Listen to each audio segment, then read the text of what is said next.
Assalamualaikum warahmatullahi wabarakatuh. Waalaikumsalam warahmatullahi wabarakatuh. Saya Aska Mercusa Razak, absen 7 dari kelas 11 PPLG 5. Saya Fabian Ladureza Alfrida Valencia, absen 12.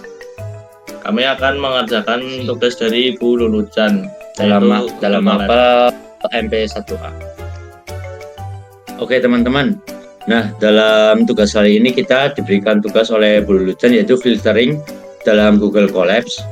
Nah, kita langsung saja ke Google Colabs-nya.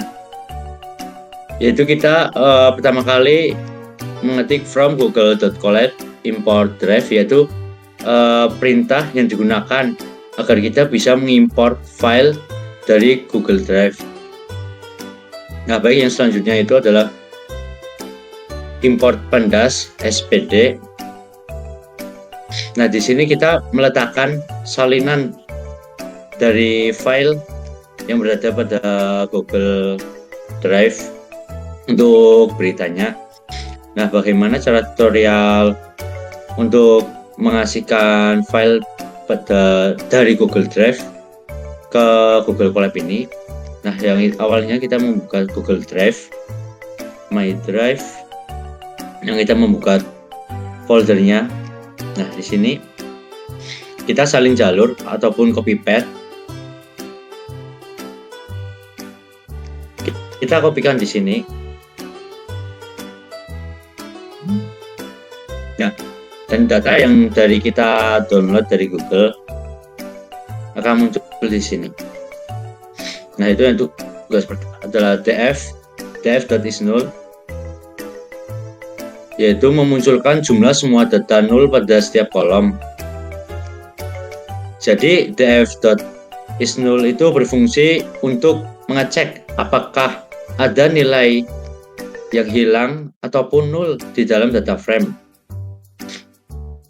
Yang kedua adalah gantilah semua data nol pada kolom study horse per week, attach range previous grades dengan rata-rata dari kolom tersebut. Nah, untuk mengganti nilai nol dengan rata-rata kolom.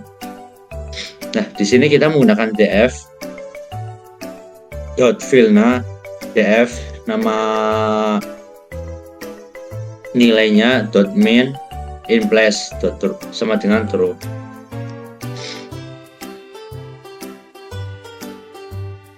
Nah, dalam df study horse per week .filna dan seterusnya adalah digunakan untuk mengganti nilai yang hilang di dalam study horse per week dengan rata-rata kolom tersebut.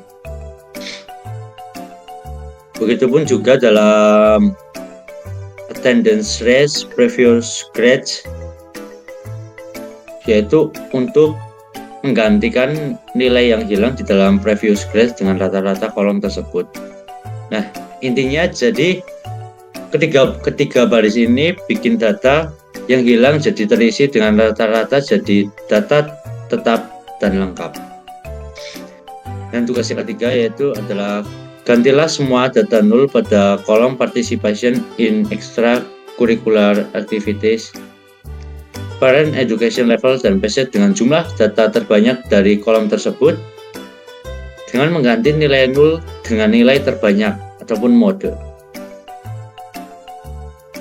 Nah, ini adalah hasilnya. Yaitu kita tetap masih menggunakan df participation in extracurricular activity.filna df dan selanjutnya. Nah, pada kali ini kita mengganti nilai di dalam kolom dengan nilai yang paling sering muncul. Sedangkan di df parent education level .filna df parent education level .mode in place sama dengan true, yaitu digunakan untuk mengganti nilai kosong di kolom ini dengan nilai yang paling umum. Yang seterusnya adalah df pz.filna df pz.mode in place sama dengan true. Nah, pada yang ketiga ini artinya adalah ganti nilai kosong di kolom ini dengan nilai yang paling sering muncul. intinya adalah ketiga baris ini mengisi yang kosong dengan nilai yang paling muncul di kolom tersebut. Yang keempat adalah gantilah semua nama kolom dengan huruf besar semua. Nah, jadi kan tadi untuk nama student ID, study hours per week, dan sebagainya kan masih kecil nih. Nah, kita ubah agar menjadi besar semua, yaitu menggunakan perintah df.column sama dengan df.column.start.upper.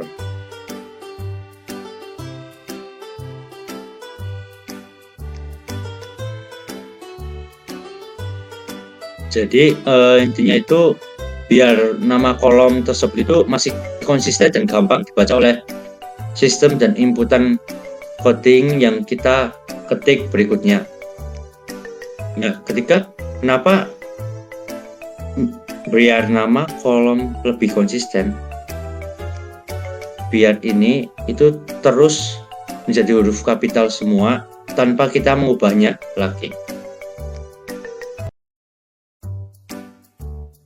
Yang kelima adalah munculkanlah data dari kolom parent education level dengan value master di mana memiliki value no pada kolom peset.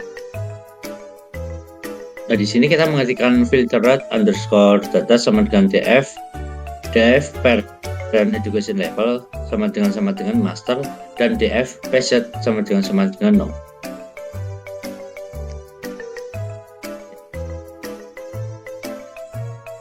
Ya, di sini pada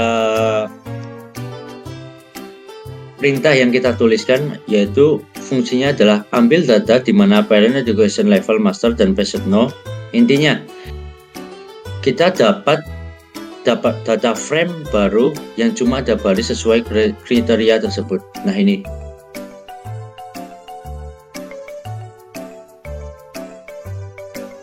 jadi kita menggantikan keterangan pada hasil kolomnya tersebut. Baik, yang keenam adalah urutkan data dari kolom previous grades dari terkecil hingga terbesar. Nah, di sini kita mengetikkan def.sort underscore values by previous grade ascending through in place through. Nah, di manakah previous grades? Di sini. Jadi data yang dihasilkan dari previous grade ini tetap urut. Walaupun entah data keberapa yang dihasilkan, tetapi kita hanya membutuhkan data dari previous grade dari terkecil hingga terbesar. Yang ketujuh adalah gantilah value pada kolom participation in extracurricular activity, yaitu yes sama dengan no dan no sama dengan yes sama dengan y dan no sama dengan n. Itu kita mengetikkan df participation in extracurricular activity sama dengan df participation in extracurricular activity dot replace yes titik 2 y, no titik 2 n. Artinya keterangan ketika nilai yang berada pada participation in extracurricular activity itu bernilai no, maka kita di sini kita memunculkannya hanya n ataupun y, dan y ini ketika yes. Yang kedelapan yaitu adalah hapuslah kolom previous grades. Nah, di sini kita memberikan perintah df.drop columns sama dengan previous grade in blanks sama dengan true. Nah, ketika hasilnya di run akan seperti ini, dan kolom previous grades akan hilang. Yang awalnya dari ada previous grade,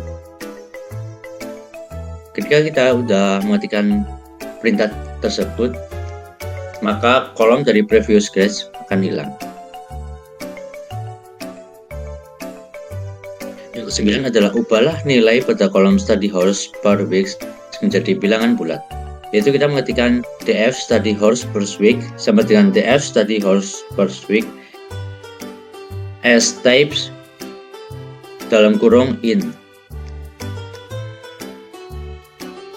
Nah, dalam kolom study hours per week ini kita mengubahnya menjadi tipe data integer. Artinya yang awalnya menjadi ada koma-komanya ataupun masih menjadi bilangan belum genap jadi genap tadi. Ada 90,3, 31,4 ataupun menjadi 9,0000 sekian, 8,000 sekian menjadi 9, 8, 19, 8, yaitu dibulatkan. Dan yang terakhir adalah munculkanlah data dari baris ke-11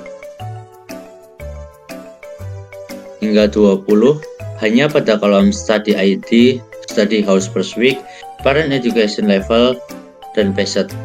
Nah, di sini kita mengetikkan df.log itu 10.2.19, kita memasukkan nama kolomnya pada dalam kurung ini. Nah, yaitu df.log 10.2.19 ini artinya kita mengambil baris dari 10 hingga 19. Dan ini kita menampilkannya. Nah, apa kita hanya mengetikkan df.log, yaitu kita hanya ingin memunculkan data yang kita inginkan, misalkan 10 sampai 19. Ini adalah data dari nomor 10 hingga 19. Jadi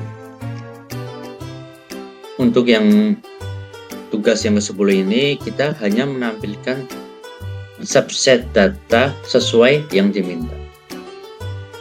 Teman-teman, berikut adalah laporan hasil kerja dari kita. Bila ada kesalahan ataupun kurang jelas dalam saya menyampaikan materi, mohon maaf. Wassalamualaikum warahmatullahi wabarakatuh.